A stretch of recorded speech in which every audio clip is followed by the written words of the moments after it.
In my last video, I previewed my Model Train Diorama How-To series. In this episode, I'll show you the steps I used to scratch build a wood trestle bridge for the N-scale diorama.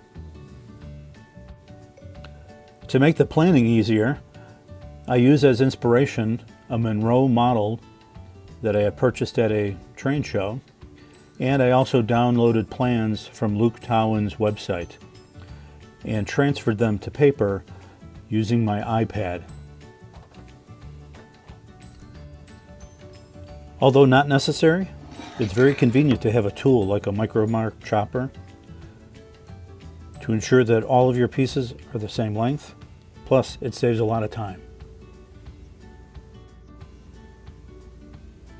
The piers are made out of 6 individual pieces of wood that I needed to ensure were all made exactly the same. So I referenced the template frequently as I was measuring out and changing the jig in order to make the cuts.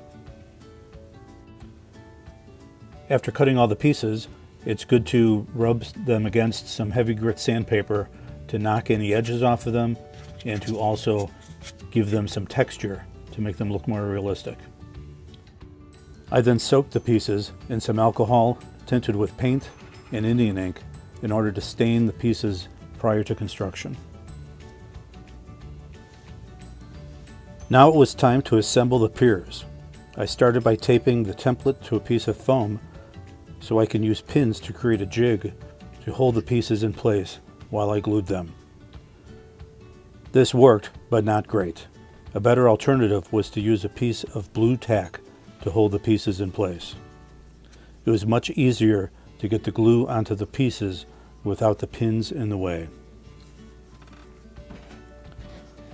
I used yellow carpenter's glue, but in the future, I think I'm going to try something different.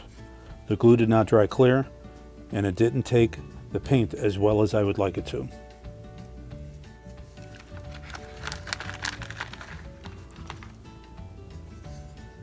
In order to make the roadbed, I used the micro mark chop it again to cut about 1 million pieces of wood, and then I proceeded to line them up and pull out the pieces that were crooked or somehow were damaged.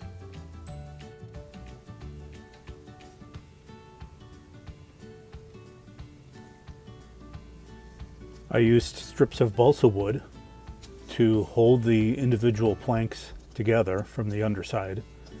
It's important to cut slowly and, if need be, make multiple passes in order to not split the balsa wood when cutting it.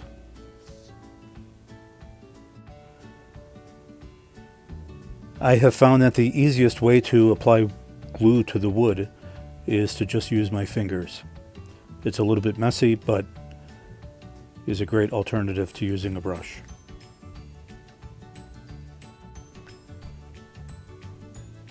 After letting it dry, I found that I needed to scrape off some of the excess glue that had seeped through the crevices.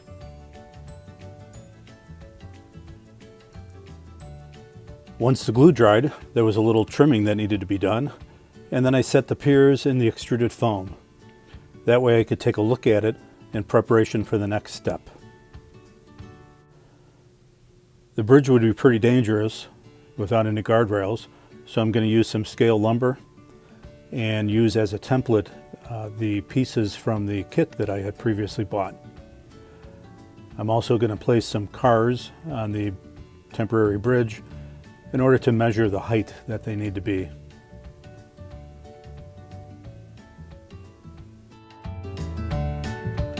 After doing some careful measuring and the fun of long division,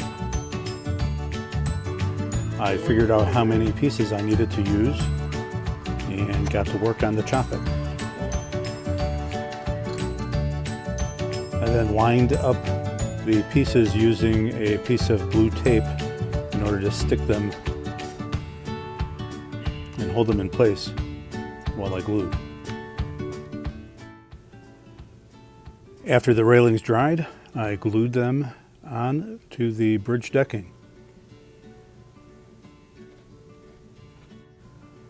Now it's time to attach the piers to the decking, and in order to do this I got to know exactly where to place them. So I need to fit it into the foam and figure out where the river and road are going to be underneath it.